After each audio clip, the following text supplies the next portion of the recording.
มื้อนี้นางออนก็จะมาเฮ็ดหมกหน่อไม้นะทุกคนเพราะว่าหน่อไม้เมื่อวานนี่ลายแห้งนะซื้อมาแกงกินกับบ่เบิดนะทุกคนมื้อนี้ก็เลยสิมาหมกหน่อไม้กินต่อหมกหมูใส่หน่อไม้3สันนะทุกคน เน้นหน่อไม้บ่เน้นหมู ถ้าหมูลายก็สิเป็นหมกหน่อไม้ใส่หมู3สันแต่นี่หน่อไม้ลายนะทุกคนเนาะก็ต้องหมกหมูใส่หน่อไม้3สันมันจังถูก บ่ได้กินโดนเลยนะทุกคนเนาะเป็นปี2ปี3ปีเลยหมกหน่อไม้10ปีมันบ่จักตั้งแต่มาจากบ้านก็บ่เคยกินเลยหมกหน่อไม้นะมื้อนี้นางอ่อนก็สิโซ่ซิมือเนาะเพิ่นหยุดงาน ขยันขนาดหน้าเมียข่อยหยุดงานหาแต่แนวกินให้ผัวกินนะ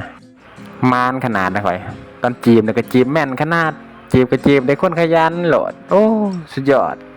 เรดาร์เจ้าของนี่บ่พลาดโหลดนะข่อยขี้ละอยู่เนาะสายตาดีตาเทิงได้เมียดูเมียขยัน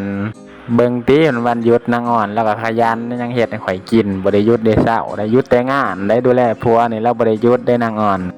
คำคมเขายังว่าสาวสวรรค์เฮ็ดสัวก็ได้ข่อยอยู่สวรรค์บ่ได้ผัวติสาวสวรรค์บ่ได้เฮ็ดสัวเฮ็ดแต่กับข้าว จบเลยคำคมเจ้านะ